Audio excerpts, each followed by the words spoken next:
Hello, hello, and welcome to another episode of the Published Creator Podcast. I'm really excited to introduce you to my guest today, Michelle Vandepas. We have known each other for quite some time, and Michelle works with authors who are being published by other publishers, like corporates, I guess you would call it publishers. But I know a lot of you listening also are self-published books as well. But whether it's through self-publishing or whether it's through publishing through a more established publisher, the bottom line about the focus of this show is to get you to see or be introduced to other opportunities in which to monetize your work. Now, I'm going to have Michelle introduce herself in a moment, but we're going to talk a little bit today about foreign book sale rights, because that's something that a lot of you might be thinking about. You have no idea how to get started with that, and Michelle's an expert in that arena. So let's just get right into it. Michelle, thank you so much for being with me today on the show. Yeah, thank you. And I'd like to talk a little bit about gift store sales and library sales and all kinds of other things off Amazon. So I am Michelle Vandepas. I am the CEO and publisher at Grace Point Publishing. We're a full-fledged publishing company with traditional distribution, which means we can get you out everywhere that any legit publisher can get you. So it's very exciting, and I'm thrilled to be here. Where do you want to start, Rodney? Well, let's get right into it. Now I mean, some of my authors are going to be self-published, but again, regardless of how the book comes into being, um, everyone's looking for ways in which to get their work into the hands of the widest possible, but the right audience for their work. So, with that being said, first question is, do you have any suggestions or a way that an author can start looking at their book from that perspective of who is the audience and where are they and how can I connect with them to open up those opportunities for Yeah. libraries, book sales, foreign? Yeah, so the first thing is to understand the genre you're in and where those people hang out. Mhm. So, for instance, if you're in fiction, you may want to consider Kindle Unlimited, but that means you can't have your ebook anywhere else except Amazon, right? But if you're not a fiction author, I do not recommend Kindle Unlimited. You severely limit your options on how to sell your book. Mhm. And most nonfiction readers like to have a physical book. I found that nonfiction readers still like to make notes, like to carry a book around with them, like to put it on their bookshelf. Obviously, there's exceptions. I'm just talking about my experience here. And so if you are a fiction book, by all means, consider Kindle Unlimited. A lot of fiction readers hang out there. But if you are nonfiction, you want to think about where else can I put my book besides Amazon? And where can I distribute the ebook that might go across the world? And we in the US we tend to think of Amazon as the be all end all, but it there is, I think I've heard different statistics, maybe 70% of books are still sold on Amazon, but that's only in the US. That's not around the world. Around the world, people buy from all kinds of online distributors and all kinds of places. So the first tip is if you have a nonfiction book, consider places beyond Amazon for sure, especially if you might have an international audience. Okay, wonderful. Now, you said it depends upon the genre of the book. So let's say most of the authors that I work with are all in the nonfiction space for the most part. Yeah, Assuming it's a nonfiction book, let's say it's something let me even break it down even simpler. Maybe it's some sort of a how-to related book, something connected to that service that that particular author creates. Where would you recommend they get started in finding those other opportunities outside of just Amazon distribution? yeah. So I know that you have talked about this a lot.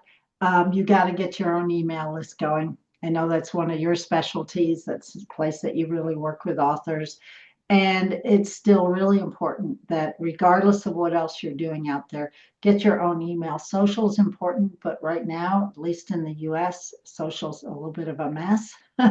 It's very curated about what you are shown, and it's really tough to beat the algorithm. So I don't know if that'll balance back out, but don't put all your eggs in the social basket. It's one egg, but You want a whole basket full of these Easter eggs, decorated all kinds of ways, right? Yes. So, email list for sure. Podcasting like this is amazing. Do summits, get online, uh, do review tours. All of those things are going to help sell your books, right? You got to do all of those things.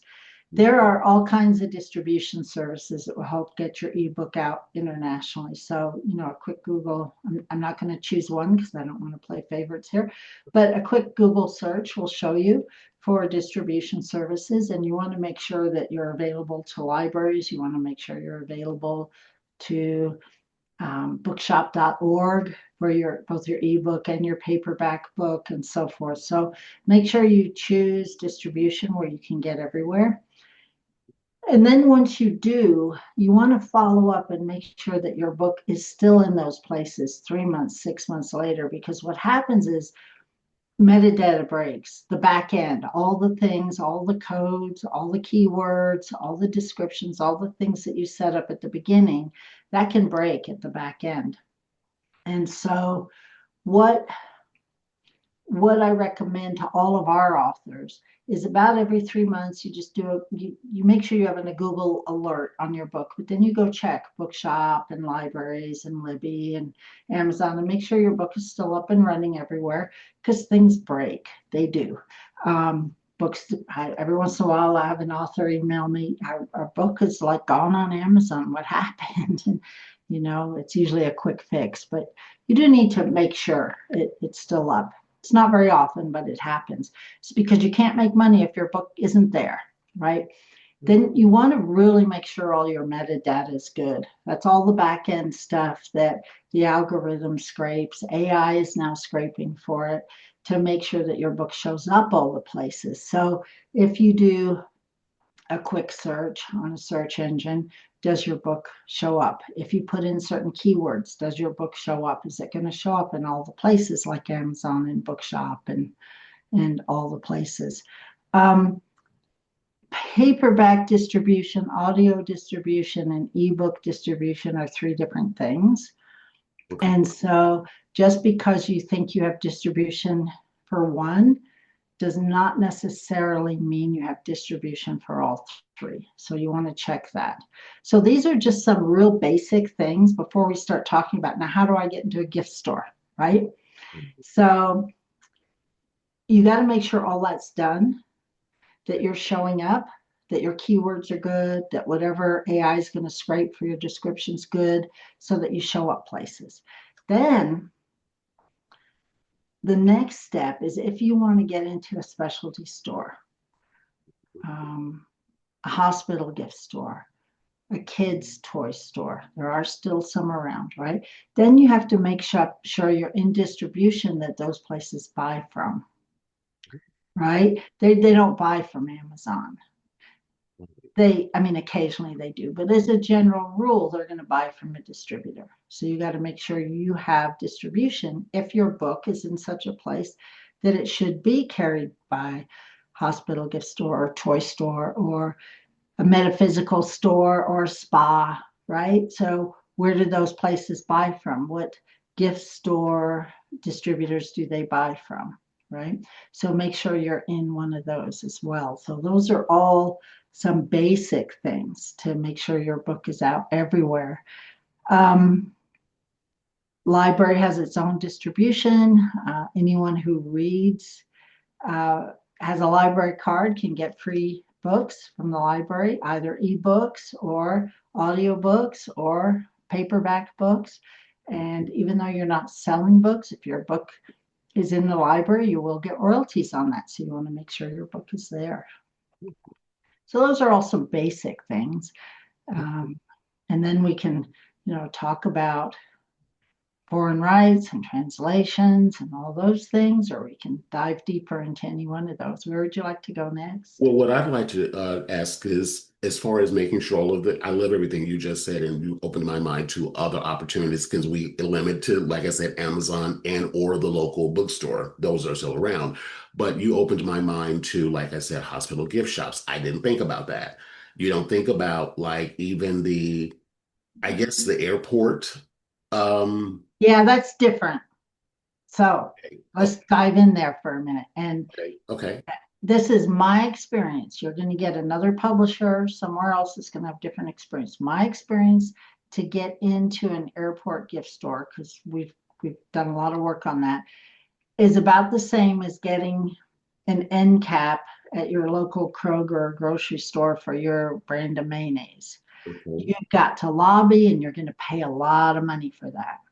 Now, if you go into an airport bookstore, you will see every book is from like real bestseller people, right? The top nonfiction authors, the top fiction authors, the top political authors, right? They're not taking the average person who publishes and maybe sells a few thousand copies or 10,000 copies. That's not going to get into airports, right?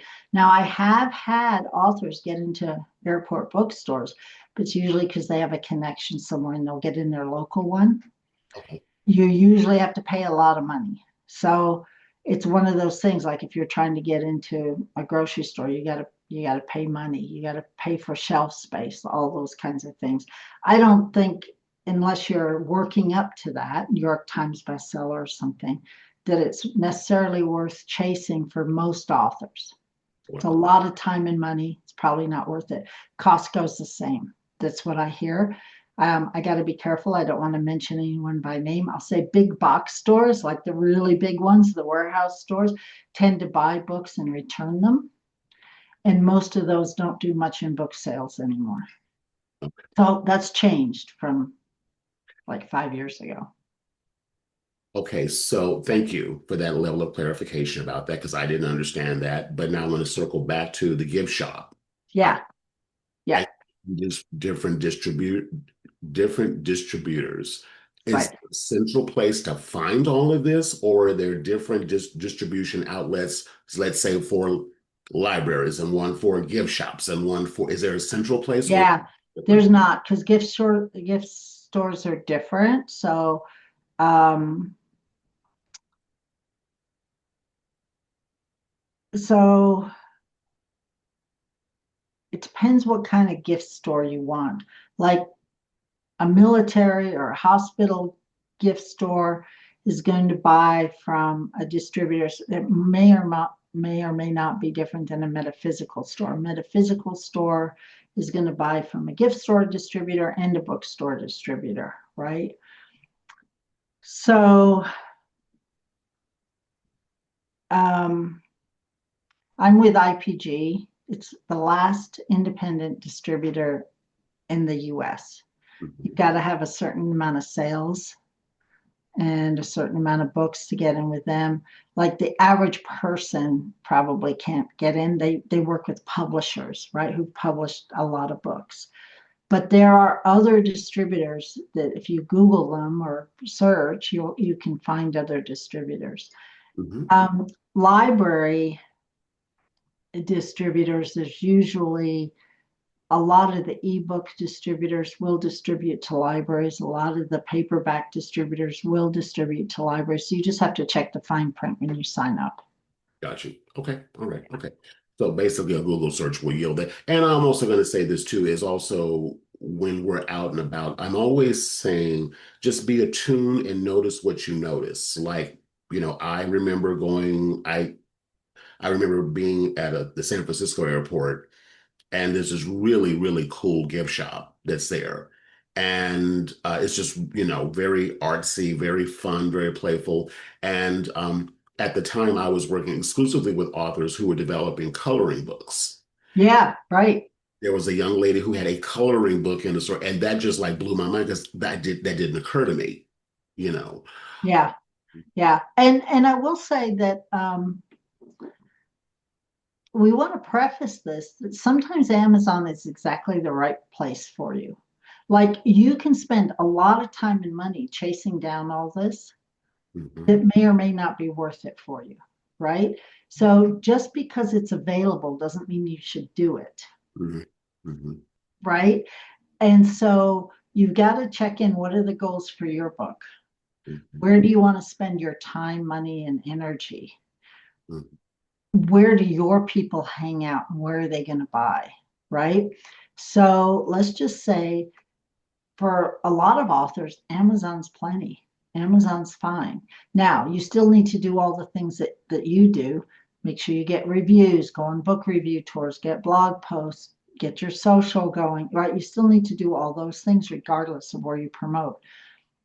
There's a lot out there. Amazon maybe is 70% of the market. That leaves 30% of the market wide open. But some people just don't have the energy Yeah.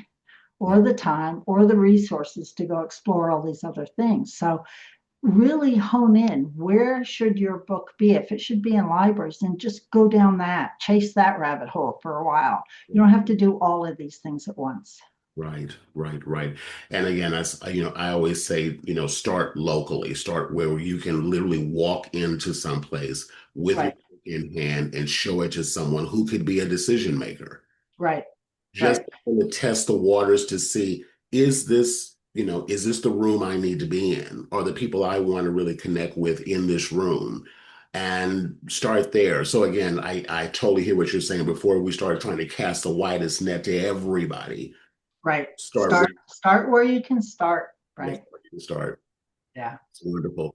Now, and again, thank you so much for bringing that part of about the foundational thing, which should be the email list. I know so many authors don't really think about that, or it's again, the idea is that Amazon takes care of all of that for me. But this is something that I just want to make sure I preface, as I've said many times before, is that if someone finds your book organically on Amazon or you just send traffic over to Amazon to go buy your book, if you don't collect the contact information from that particular potential customer first, but they go buy your book, unless you provide something inside your book to get them into your ecosystem, you will not know Right. who bought your book. And I always say it's whoever holds the credit card information, that's who's the customer.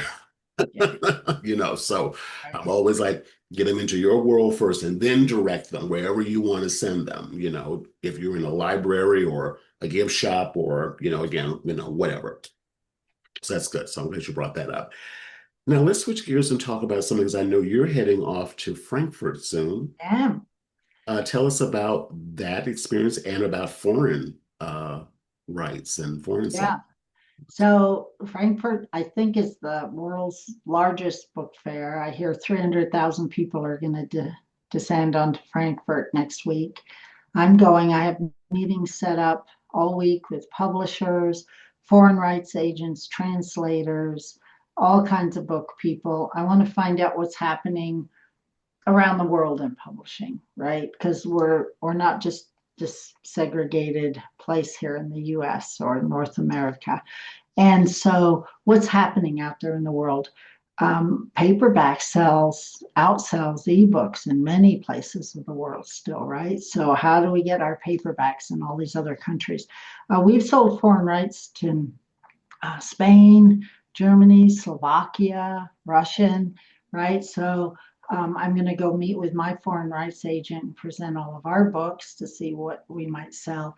It's an interesting process. You'll get an offer maybe for $1,000, $5,000, $10,000, whatever it is, and they then buy the rights to the book in that country, which means you can no longer sell the book in that country. So you have to turn it off if you sell through Amazon or your distributor. You turn off that once you sell the rights, and then that publisher takes the book, translates it, creates a new cover that works for that country, and publishes the book and distributes the book in that country. And then eventually, takes 2, 3 years, you might see royalties. Just like with most traditional publishing, um, anyone that gives advances, any traditional company that gives advances, that advance, that $1,000 or whatever it's going to be, is going to come out of future royalties. So it'll be a while before you see additional royalties. It's really exciting to sell foreign rights. Now they're in the other room. I was thinking I could hold up a book in a different language. It's super fun to see your book translated, right? Super fun.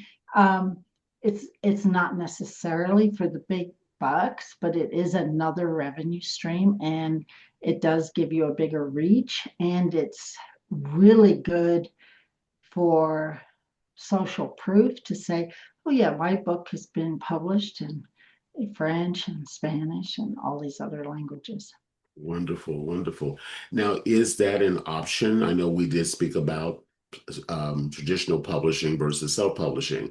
Is self-publishing an opportunity for foreign rights, or do you need to go through So a you have to go through an agent usually to get foreign rights. You usually do. You don't always have to, but we work with an agent because I don't speak all the languages and I don't have all the contacts. Your book has to have done pretty well if you're self-published to be able to do that, or there needs to be a good market, got you, right? got Right. you. So we have occasionally taken on books that we've not published when and taken them on for foreign rights, but it's got to be a book that is going to be specific to that country, right? So we have a book right now, a fiction book that was written in Brazil about Brazil, and we're presenting that book to all kinds of publishers and foreign rights agents in Wonderful. Brazil next week. So, in order to be appealing to a foreign rights agent, you need to already have a track record of sales, let's say if you're US based.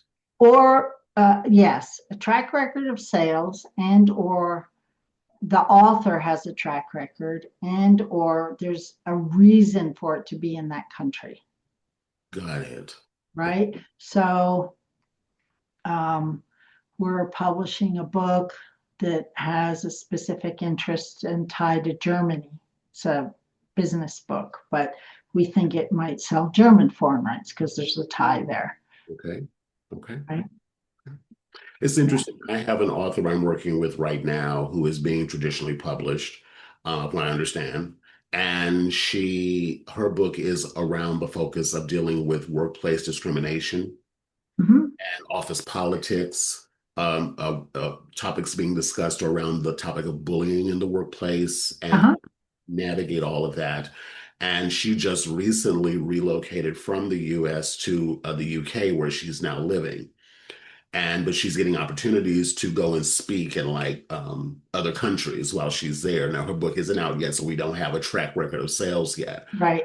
As you were talking, my mind immediately went to thinking about her and is there anything she could be doing to Yeah. self. So if it's being traditionally published um, and traditionally distributed, she'll have a pre-sale link and she will actually have um, books sold before it comes out. Hmm. So it depends on her distribution deal Okay. and her pre-sale, right? So for instance, I have a book coming out in January. It's already available. There's bookstores across the country already buying it, right? So depending what kind of distribution she has, she may have pre-sales already and a track record already, depending what kind of marketing she's doing. Got you. Let me ask this question. I don't know if you're familiar with this genre of book or not, but I'm just curious. Again, all of my authors are not always writing books. Some of them are doing illustrated books. More specifically, I have a couple of authors who are doing what you would label of as children's books. Uh-huh. And I was one of my students is doing a book around the different names that people refer to for their grandmother, Uh-huh. no matter where, in the world she may happen to be. And Yeah. she had her first grandchild. She forbade her daughter to have her grandchild call her grandma.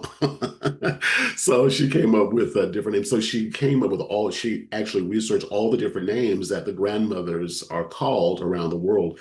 I just think it's such a cute story. And I thought to myself, is children's books, illustrated books, available, or is that a candidate for foreign rights? Ask me in a week. I'm taking 27 children's books with me. Wonderful.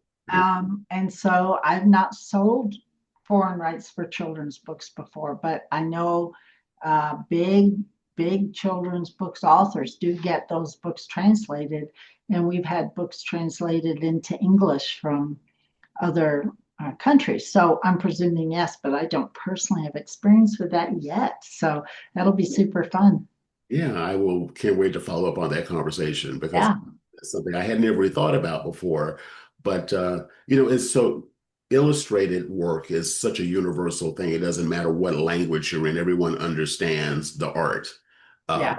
and of course, the story, the written story, always can be translated into whatever the language is. So I that just popped in my head, and I thought, let me ask about that. So yes, perfect timing. I will definitely follow up with you about that if you come back.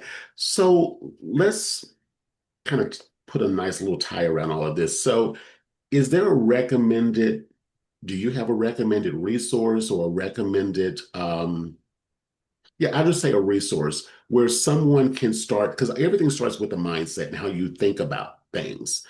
Again, for many authors, it's like, oh my God, I've gotten the book done. I'm sort of finished with it. But no, that's when the real fun begins. Right, Is there right. any kind of recommended resource or, way to help prep an author who is working on their project to be open to these opportunities so they can be thinking about that as they're creating their work? Anything? So I have, I do have on Grace Point Publishing, there's a free ebook people can download that is like 26 questions you should ask before you publish your book. And it talks about foreign rights and distribution, all those things. I think the mindset more than anything um, is to really stay rooted in why you're writing this book and who the book is for. Mhm. Because we've heard stories, right? All these years, your book could really save the life of one person, and it's worth it. Mhm. Your book could have changed the direction of one person's life, right? And we don't always know the ripple effect. And writing a book, being an artist, learning to play piano, building a house, starting a business are all labors of love. There are easier ways to be in the world, right? And so authors have callings to write the book or they wouldn't be writing the book. So I think the mindset that I would share is to stay rooted in that, have unlimited possibility mindset, and stay rooted in who your book is really for because it's not for everybody. It's for the people that really need your message and what you're here to say. And stay rooted in that and go make a difference in the world. And then your book will take off. I love that. I recently heard, and I'm not trying to bring in religion into this, but I recently heard someone say that sometimes our book will be the only Bible someone ever reads for them. It's Yeah, that story, that illustration, that whatever it is that gives them that little glimmer that someone gets them, understands them, is encouraging them. You just don't know. It can be one passage. you It can just be don't one. know. You Yeah. just don't know. You just don't know. And I love the way you preface that is that it's a labor of love because it's not always about until you reach like what's the James Patterson level. There's going to be the Yeah. book fair here in Vegas happening soon. Nice. Nice. Yeah, and Yeah. And writing a book changes you. It does. It changes because you grow into the person, you grow into the author that the book yes, requires you to be. yes. And so, Yeah. I'm so glad you said that. It's yeah, something that I tell my students and my members all the time is um, I don't care what you do for your day job. If you have a day job, I don't care if it's a lawyer, accountant, or you drive Uber. When someone, because especially in this country, I don't know about so much about overseas, but in this country, in the US, we always ask someone, typically we meet someone new, well, what do you do? And I always say, don't ever tell them what your W-2 job is. Tell them you're an author. yeah, And that's all you need to say because it opens up the conversation. It says, what did you write? What did you create? yeah, And then that opens up the conversation because you just don't know who you're talking to. That person may have a contact that can totally change. or that person may want to buy your book right then and there, or at least want to get on your email list to learn about it. You just really don't know. You really don't know. And so I love what you just said, is that I love to work with clients that actually are willing to and desirable of being in front of their book, because we are who someone is buying as much as, and the book is a physical piece they get to walk away with. And so I'm always saying that all the time. Just be willing to get in front of your book, because it changes who you are as a result. Your identity shifts when Yeah. you embrace that. So I'm so glad you said that, Michelle. I'm so glad you said that. So are there any closing thoughts, any ideas, any last little nuggets or tips or little pearls of wisdom you can share with the listeners? Uh, yeah, so much, right? I think if you're haven't written a book yet and you're called to write the book, write the book. Just write the dang book. Um, it will change you and you will stretch, and that's the point where most people give up. If you are at the point where you're working with Rodney, you've already written your book, maybe already published your book, then keep the mindset that you're in this for the long haul. This isn't for the first week to hope you hit, bestseller status on Amazon. This is a long haul that you're in for.